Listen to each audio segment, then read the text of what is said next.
नमस्कार दोस्तों, स्वागत है आपका हमारी चैनल शांति मार्ग में। हम आपके लिए नए नए मोटिवेट वीडियो लाते रहते हैं और आप चाहते हैं कि ऐसे ही गहरे और प्रेरणादायक विचार आपको मिलते रहे, तो अभी हमारी चैनल शांति मार्ग को सब्सक्राइब कर लीजिए और बेल आइकन दबा दीजिए ताकि आने वाला हर वीडियो सबसे पहले आप तक पहुंचे। आप ध्यान के फायदे तो जानते होंगे, है ना? इसी वजह से आज पूरी दुनिया ध्यान की ओर अग्रसर हो रही है। ध्यान से किसी और का फायदा हो या ना हो, लेकिन ध्यान से खुद का फायदा जरूर होता है। ध्यान एक ऐसी क्रिया है जो खुद की उन्नति करती है। आज ध्यान या मेडिटेशन के बारे में हमने बहुत सारा ज्ञान इकट्ठा कर रखा है। हो सकता है तुम्हें ध्यान की बहुत सारी बारीकियां पता हो, उनकी अवस्थाएं पता हो, परंतु जब बात खुद पर आती है, यानी जब आप ध्यान करने बैठते हैं तो क्या होता है? तब ध्यान के बारे में इकट्ठा किया हुआ सारा ज्ञान, सारी नॉलेज बस धरी की धरी रह जाती है। क्योंकि असली सवाल यही है, आप जानते हैं ध्यान तो करना है, उसके अनेकों फायदे हैं, लेकिन तुम ध्यान में उतर ही नहीं पाते। तुम्हारा मन ध्यान में लगता ही नहीं। तो चलिए आज के इस वीडियो में जानने की कोशिश करते हैं कि मन को ध्यान में कैसे लगाएं ताकि असल में तुम्हारा ध्यान लग सके, तुम्हारे भीतर स्थिरता आ सके, और सबसे बड़ी बात, तुम्हारा वही मन जो तुम्हें कभी भी ध्यान करने नहीं देता, वही तुम्हारी ध्यान में सहायता करने लगेगा। ना कमाल की बात तो मेरी बातों को पूरा ध्यान से सुनो, क्योंकि इसे सुनने के बाद तुम्हारे जीवन में क्रांतिकारी परिवर्तन हो सकते हैं। तो सबसे पहले समझ लेते हैं कि जब आप ध्यान में बैठते हो तो उस समय आपका मन आपके साथ किस प्रकार खेलता है। असल में यही मन जो ध्यान में आपका दुश्मन बन जाता है, वही आपका सबसे बड़ा सहायक भी बन सकता है। मन एक दो धारी तलवार है, यह आपकी मदद भी कर सकता है और आपको भटका भी सकता है, परंतु इस मन से लड़कर इसे गुलाम नहीं बनाया जा सकता। तो क्या करें? क्या अपने मन से लड़े नहीं? हमें अपने मन से लड़ना नहीं है, क्योंकि यह हमारी पुरानी आदत है। जन्मों जन्मों से यह बाहर की चीजों में फंसा हुआ है। जब आप अपने मन का विश्लेषण करेंगे तो आप जानेंगे कि आपका मन सदैव बाहर की ओर भागता है, और जब तक मन बाहरी विषय वस्तुओं में भटकता रहेगा, बाहरी कल्पनाएं करता रहेगा, संसार में उलझा रहेगा, तब तक तुम्हारा ध्यान कभी नहीं लगेगा। मन का भारी विषय वस्तुओं की ओर भागना यह दर्शाता है कि तुम इसके गुलाम हो, परंतु जब मन अंतर्मुखी हो जाता है, जब इसकी खोज बाहर की बजाय भीतर की ओर हो जाती है, तो क्या होता है? तब यह मन तुम्हारा गुलाम बन जाता है। यह तो हो गया हमारे मन के काम करने का तरीका, यानी ध्यान में आने वाली समस्या। लेकिन अब प्रश्न उठता है, मन को अंतर्मुखी कैसे बनाएं? क्या यह संभव है? हाँ, यह संभव है। अभ्यास और वैराग्य से जब तुम ध्यान करने बैठोगे तो यह मन एकदम से अंतर्मुखी नहीं होगा। यह कोई जादू नहीं, यह एक प्रोसेस है जो धीरे धीरे होगा, क्योंकि मन ने भीतर का रास्ता कभी जाना ही नहीं। यह बाहर के अनेकों रास्ते जानता है, परंतु भीतर जाने का रास्ता इसे नहीं पता। तो क्या करें? इसे वह रास्ता दिखाना होगा, अभ्यास से, धैर्य से। अब तक हमारे मन ने सिर्फ बाहर के सुखों को जाना है, इसे भीतरी सुख के बारे में कुछ पता ही नहीं। लेकिन अगर एक बार मन को भीतर के आनंद का अनुभव हो जाए तो क्या होगा? फिर यह कभी भी बाहर नहीं भटकेगा, क्योंकि मन का स्वभाव ही ऐसा है।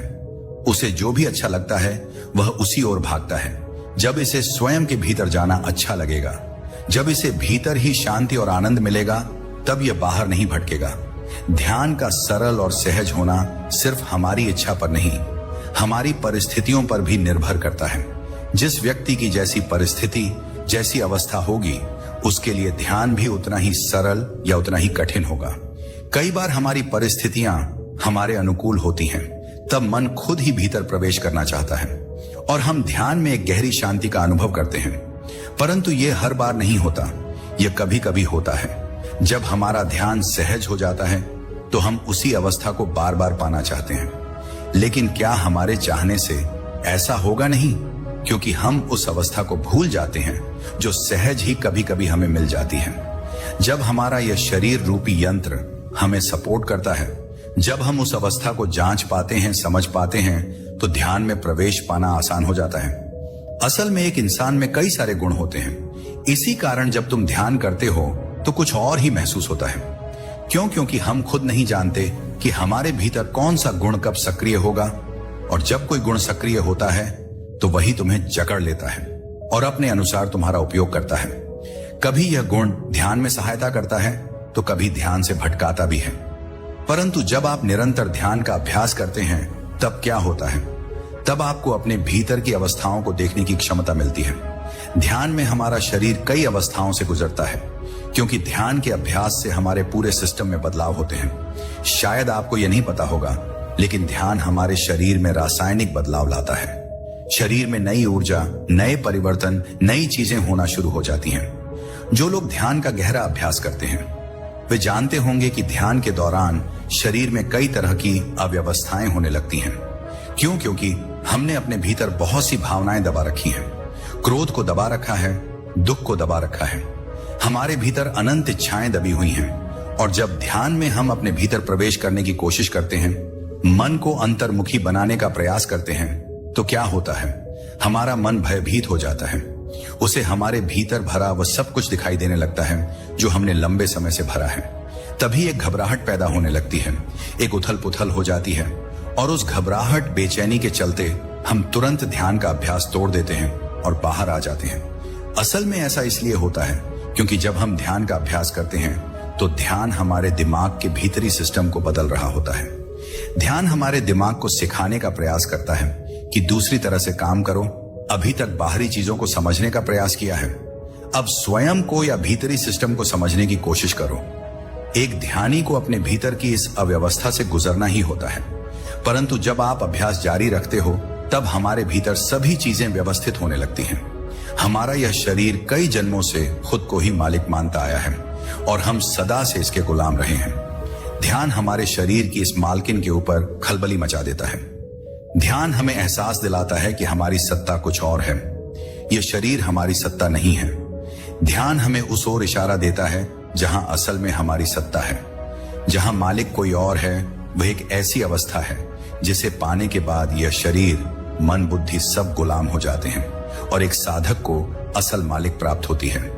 इसीलिए यह बिल्कुल स्वाभाविक है, जब कोई साधक ध्यान करता है तो उसका शरीर और मन उसे भटकाने की पूरी कोशिश करते हैं, और अगर तुम इस अवस्था से विचलित हो गए तो तुम पुनः खो जाओगे। लेकिन अगर तुम खामोशी से बैठे रहो, खुद को विचलित ना होने दो, अब ध्यान में चाहे जैसे भी परिस्थितियां क्यों ना आए, तुम्हें कितना भी विचलित क्यों ना करें, बस तुम्हें स्थिर रहना है, तो कुछ देर के प्रयास से तुम यह पाओगे कि आपके भीतर की हर प्रकार की उथल पुथल और वह हलचल शांत होने लगी है। और जब सभी व्यवधान गायब हो जाएंगे तब तुम्हें एहसास होगा कि सारा शरीर मानो गायब हो गया हो। आपको बहुत हल्का महसूस होगा, क्योंकि जितना तुम स्वयं को शरीर मानोगे, जितना अधिक भौतिकवादी रहोगे, उतना ही तुम्हें भारीपन रहेगा। परंतु जब ध्यान लगेगा, तुम्हारे भीतर स्थिरता उतरेगी, तो यह शरीर खो जाएगा और तुम्हें हवा की तरह हल्का महसूस होगा, क्योंकि हम शरीर और मन से परे उस परम सत्ता से जुड़ने लगते हैं जो हमारा असल होना है। एक खोजिए जब ध्यान के मार्ग को चुनता है, उसके जीवन में बहुत सी उलझनें आती हैं, और कई बार यह उलझनें इतनी विचलित करती हैं कि जितनी एक सामान्य व्यक्ति को नहीं करती, क्योंकि ध्यान हमें क्लैरिटी देता है, जिसके कारण समस्या और उलझनें हमें साफ साफ दिखाई पड़ने लगती है। ध्यान के अभ्यास में बार बार ध्यान नहीं लगेगा, कई बार छोटे छोटे क्रम में ध्यान लगेगा और कई बार लंबे समय तक ध्यान नहीं लगेगा। यह बिल्कुल स्वाभाविक है, परंतु ध्यान का अभ्यास नहीं छोड़ना है। जैसे जैसे ध्यान का अभ्यास करते रहोगे, वैसे वैसे आपके भीतर स्थिरता आने लगेगी और आपका ध्यान लगने का समय बढ़ता चला जाएगा। तो अगर आप ध्यान के मार्ग पर हैं, फिर आपको ध्यान का अभ्यास नहीं छोड़ना चाहिए। मन कहेगा कुछ नहीं हो रहा, आगे भी कुछ नहीं होगा, यह मन का काम है, उसे करने दो। तुम्हें मन से मजबूत होना है। ध्यान का अभ्यास कभी विफल नहीं जाता। जब सही समय होगा, तुम्हारे हर एक सवालों के जवाब तुम्हें स्वयं से ही मिलने लगेंगे। एक बार गौतम बुद्ध अपने आश्रम में अपने सभी शिष्यों को शिक्षा दे रहे थे और वह बोले, दुनिया की सबसे तेज छुरी हमारी जुबान है और दुनिया के सबसे खतरनाक हथियार हमारे शब्द हैं। यह शब्द बिना किसी का खून बहाए लोगों को अंदर ही अंदर मार सकते हैं। हमारे शब्द हमारी ताकत हो सकते हैं, लेकिन यह हमारी सबसे बड़ी कमजोरी भी बन सकते हैं। अगर हमें यह नहीं पता कि कब, कहां, क्या और कितना बोलना है, तो यह हमारी सबसे बड़ी कमजोरी हो सकती है। अगर हम सही समय पर सही इरादे के साथ सही शब्दों का प्रयोग करते हैं, तो यह हमें एक सफल व्यक्ति बना सकता है। लेकिन अगर हम सही समय पर सही इरादे से सही शब्दों का इस्तेमाल नहीं करते, तो यह हमारे जीवन को नर्क से भी बदतर बना सकता है। जापान में एक बहुत ही प्रसिद्ध बौद्ध भिक्षुक रहा करते थे जिनका नाम रिसाई था। रिसाई अकेले रहते थे। दुनिया के शोर शराबे से दूर जंगल में वह बड़े ही ध्यानी और प्रभु भक्त व्यक्ति थे, इसलिए वह पूरे जापान में बहुत अधिक प्रसिद्ध थे। एक दिन एक राजकुमार रिसाई के पास आया और बोला, हे प्रिय भिक्षु, मैं हमेशा थका हुआ, निराश और परेशान महसूस करता हूँ। मेरा मन बहुत अशांत रहता है। हालांकि मेरे पास सब कुछ है, दौलत, शोहरत, सुख, सुविधाएं जो हर व्यक्ति चाहता है या पाने की इच्छा करता है, लेकिन फिर भी मेरे अंदर इतनी अशांति और चिंता क्यों है? राजकुमार ने कहा। रिसाई ने उसकी बात बहुत ही ध्यानपूर्वक सुनी और कुछ सोचने के बाद कहा, तुम इस प्रश्न का उत्तर जानते हो, बस तुमने कभी इस प्रश्न को हल करने की कोशिश नहीं की है। रिसाई ने आगे कहा, मैं एक रिसर्च करना चाहता हूं, क्या तुम मेरा साथ उसमें दोगे? इस रिसर्च के बाद तुम्हारे जीवन में किसी भी तरह की अशांति और चिंता नहीं रहेगी। ये बातें सुनकर राजकुमार बहुत हैरान था। उसने रिसाई से कहा, बताइए मुझे क्या करना होगा? अपने मन की शांति के लिए मैं कुछ भी करने को तैयार हूं। राजकुमार की इन्हीं बातों को सुनकर भिक्षु ने कहा, तो फिर आप अगले 15 दिन के लिए मेरे आश्रम में रहोगे और एक सामान्य व्यक्ति की तरह अपना जीवन व्यतीत करोगे, और इन 15 दिनों में तुम अकेले और चुपचाप रहोगे, जितना हो सके कम बोलोगे। राजकुमार उस भिक्षु की बातें सुनकर सहमत हो गया। पहले दिन राजकुमार को लगा कि उसका मन सामान्य से अधिक अशांत और विचलित है। उसके मन में तरह तरह के विचार आ रहे थे और वह आम लोगों की तरह जीवन जीने में असहज महसूस कर रहा था। उसे अंदर से बोलने की इच्छा हो रही थी, लेकिन वह चुपचाप रहा। उसके मुंह से एक भी शब्द नहीं निकला, बस वह चुपचाप बैठा रहता। लेकिन रात होते होते उसे अंदर ही अंदर शांति का अनुभव होने लगा। उसके लिए यह अनुभव अजीब था। वह खुद से पूछ रहा था, मैं अंदर ही अंदर इतना खुश क्यों हूं और मेरी आंतरिक बेचैनी और चिंता कम क्यों होने लगी है? अगले दिन राजकुमार अकेला चुपचाप बैठा रहा और वह प्रकृति को निहार रहा। वह पौधों, फूलों और आकाश में उड़ते हुए पक्षियों को देख रहा था। क्या यह सच में हो रहा था? वह अपने जीवन में पहली बार यह अद्भुत दृश्य महसूस कर रहा था, जैसे उसने अब तक कभी भी इतनी सुंदरता नहीं देखी। वह दिन भर प्रकृति की सुंदरता को निहारता रहता, उसकी ताजगी को महसूस करता, और फिर 10 दिन ऐसे ही बीत गए। राजकुमार का मन शांत हो चुका था। उसकी सारी बेचैनी, हलचल, उथल पुथल और तनाव गायब हो गए थे। 11वें दिन की सुबह राजकुमार फिर से एकांत में बैठ गया। कुछ ही मिनटों में उसकी आंखें अपने आप बंद हो गईं और वह गहरे ध्यान में चला गया। वह पूरे दिन वहीं पर आंखें बंद करके बैठा रहा और गहरे ध्यान में डूबा रहा। ना कोई शब्द, ना कोई चिंता, बस शांति थी। 15 दिन बाद वह रिसाई के सामने प्रस्तुत हुआ और रिसाई को प्रणाम करके बोला, प्रिय भिक्षु, मुझे उत्तर मिल गया। अब मुझे समझ में आ गया कि मेरे मन में इतनी उथल पुथल और चिंता क्यों थी। मैं जान गया कि मेरा मन इतना अशांत और विचलित क्यों था। रिसाई मुस्कुराते हुए पूछते हैं, बताओ क्या उत्तर मिला तुम्हें? राजकुमार ने कहा, मैं आवश्यकता से अधिक बातें करता था। मैं किसी पर भी अपने शब्द और ऊर्जा व्यर्थ करता था। मैं दिन भर लोगों से फालतू की बातें करता रहता और फिर उन्हीं के बारे में अकेले में सोचता रहता और ज्यादातर समय नकारात्मक ही सोचता रहता। इस तरह मैं बस अपना समय बर्बाद कर रहा था।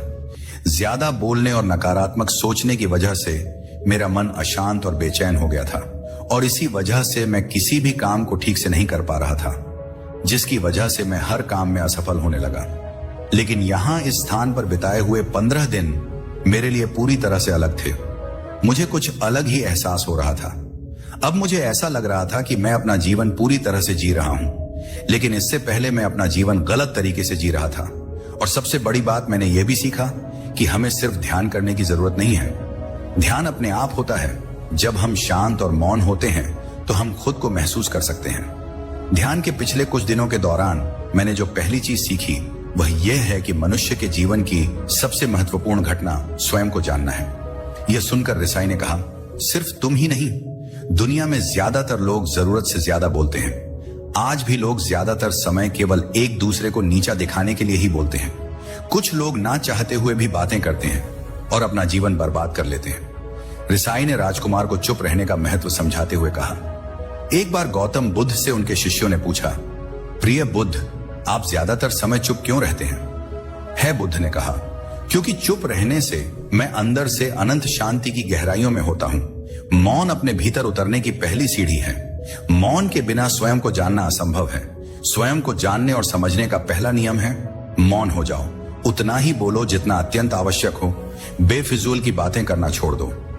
तुम अचानक पाओगे कि 90% से भी ज्यादातर लोग व्यर्थ ही ज्यादा बोलकर अपना समय बर्बाद कर रहे हैं। क्या आप जानते हैं ना, बोलने का कोई भी नुकसान नहीं है, लेकिन यदि आप ज्यादा बोलते हैं तो आप अत्यधिक गलती कर देते हैं। अगर व्यक्ति कम बोलना शुरू कर दे तो दुनिया की 90% मुसीबतें कम हो जाएंगी, झगड़े फसाद कम हो जाएंगे, उपद्रव कम हो जाएंगे, अदालतें कम हो जाएंगी। संसार की बहुत सी समस्याएं हैं, बहुत सारा उपद्रव जो सिर्फ बोलने से पैदा होते हैं। सारी बात मौन सीखने की है। जब तुम नहीं बोलते तब तुम एकांत में अकेले हो जाते हो। जिसने मौन की कला जान ली वह भीड़ में भी अकेले होने की कला जान लेता है। वह अपने भीतर ही डुबकी लगाने लगता है। एकांत में तो आदमी स्वर्ग में है, लेकिन दूसरे की उपस्थिति ही बेचैनी पैदा करती है। पहले तुम्हें चुप रहने की शक्ति को धारण करना होगा। इससे तुम अपनी अधिकतर ऊर्जा को बचा लोगे और फिर इस स्थिति में पहुंच जाओगे कि तुम कम बोलने लगोगे। इसके बाद राजकुमार रिसाई से पूछते हैं, आखिर कौन हमें अपने अंदर तक लेकर जाएगा?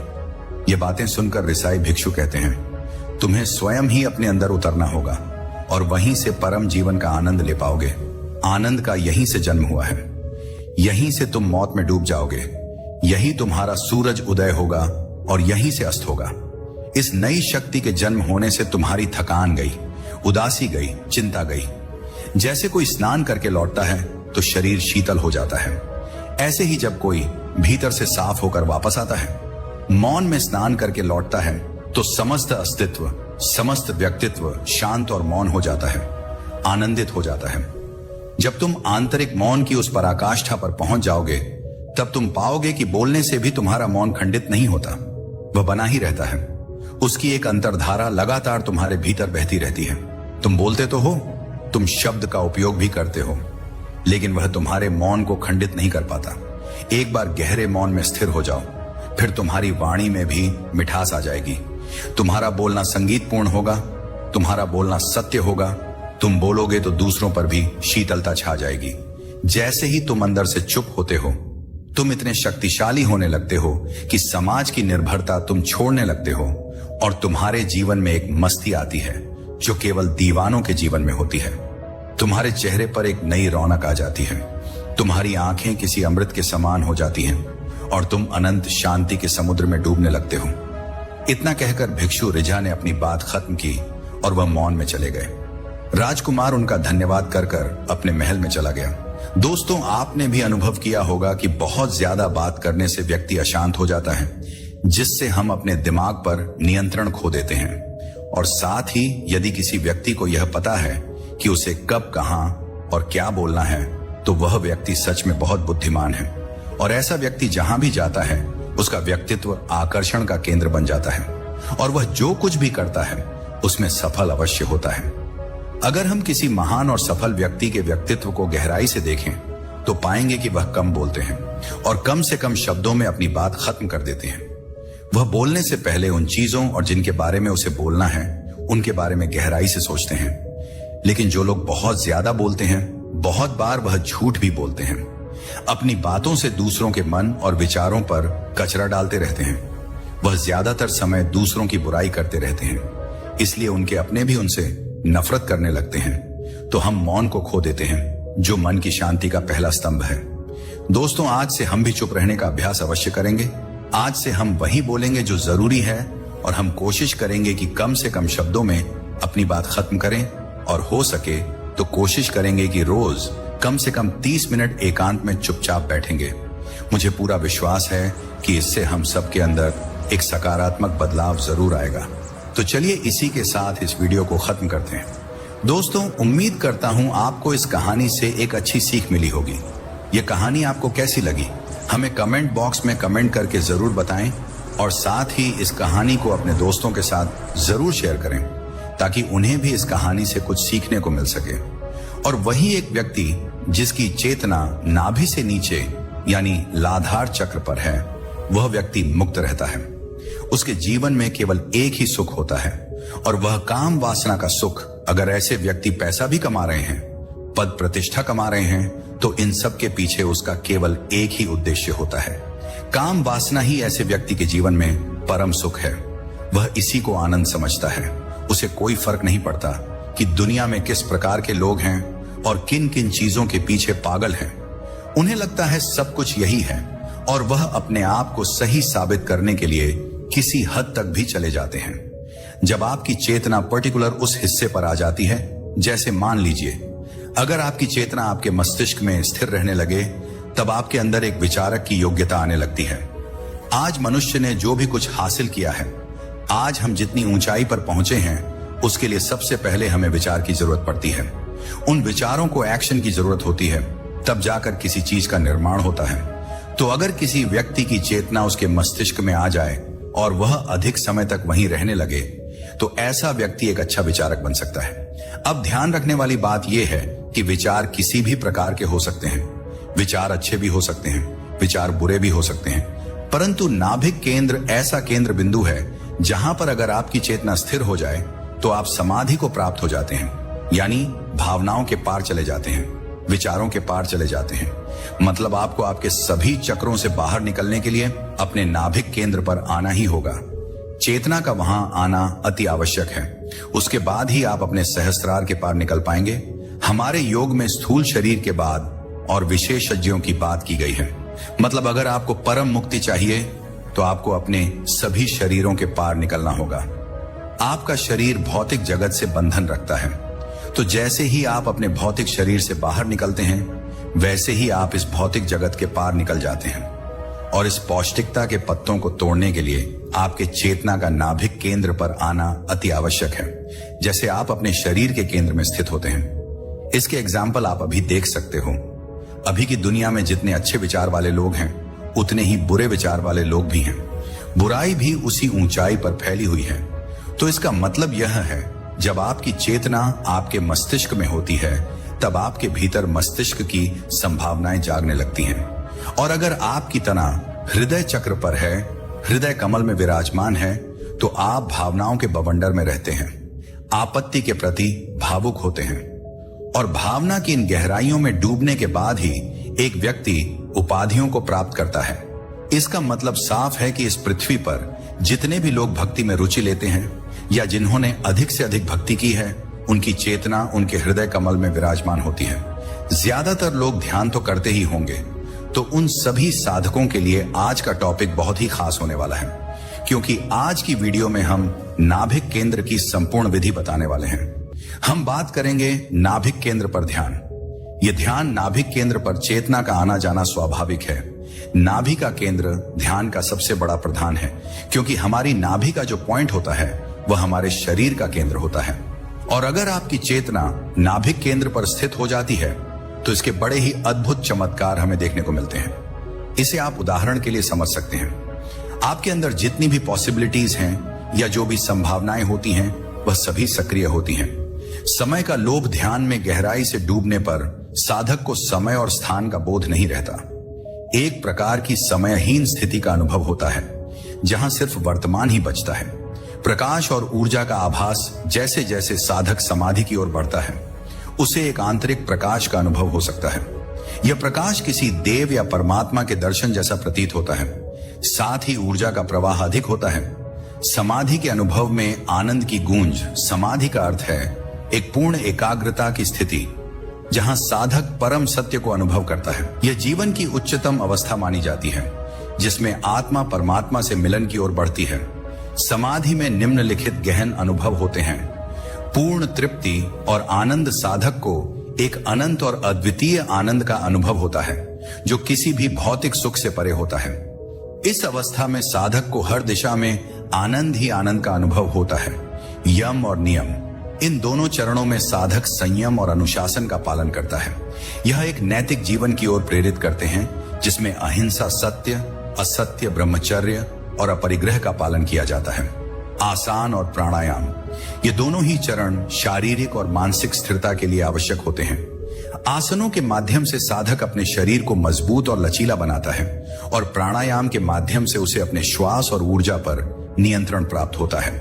प्रत्याहार, यह एक अद्भुत अवस्था है जिसमें साधक अपनी इंद्रियों को बाहरी संसार से हटाकर अंतर्मुखी ध्यान में स्थिरता प्राप्त करता है। धारणा साधक का मन एक ही बिंदु पर स्थिर होता है, जिससे उसे ध्यान की गहराई में उतरने में आसानी होती है। ध्यान और समाधि ध्यान में साधक अपनी सभी को छोड़ता है और एकाग्रता की चरम अवस्था समाधि में पहुंचता है। अहंकार का लोभ समाधि में, साधक का मैं यानी अहंकार पूरी तरह लुप्त हो जाता है। उसे केवल वही अनुभव होता है जिसे परम सत्य कहा जाता है। उसे लगता है कि उसकी सीमाएं विलुप्त हो गई हैं। परमात्मा से मिलन समाधि की स्थिति में साधक को लगता है कि वह परमात्मा में विलीन हो गया है। यह स्थिति उसे यह बोध कराती है कि जीवन में एकमात्र सत्य यही है, अचल होता और शाश्वत। इस अवस्था में साधक को ऐसा अनुभव होता है मानो वह सदा के लिए एक शाश्वत शांति में प्रविष्ट हो गया हो, जहां किसी भी प्रकार की चंचलता या परिवर्तन नहीं है। साधना के विभिन्न चरण समाधि तक पहुंचने के लिए साधक को साधना के विभिन्न चरणों से होकर गुजरना होता है। प्रत्येक चरण उसकी आत्मिक उन्नति का प्रतीक होता है। शारीरिक जागृति, शरीर को समझना, उसकी सीमाओं और क्षमताओं को जानना और उसे संयमित रखना। मानसिक जागृति, मन के विचारों और भावनाओं को नियंत्रित करना। आध्यात्मिक जागृति, अपने अस्तित्व का साक्षात्कार करना और ब्रह्मांड में अपने स्थान को समझना। समाधि का अंतिम प्रभाव और साधक का उद्देश्य। समाधि प्राप्ति के बाद साधक एक साधारण मनुष्य से ऊपर उठकर एक साक्षी भाव में जीवन जीता है। वह ना किसी सुख में लिप्त होता है और ना किसी दुख में उलझता है। उसका मन स्थिर हो जाता है और वह हर परिस्थिति में शांति बनाए रखता है। इस अवस्था में साधक का उद्देश्य आत्मा का परमात्मा से मिलन होता है, जो उसे मुक्त करता है। साधना और समाधि की यह यात्रा साधक के लिए एक आंतरिक क्रांति की तरह होती है। अगर आज आपने उस शांति की हल्की सी झलक भी महसूस की है, तो समझिए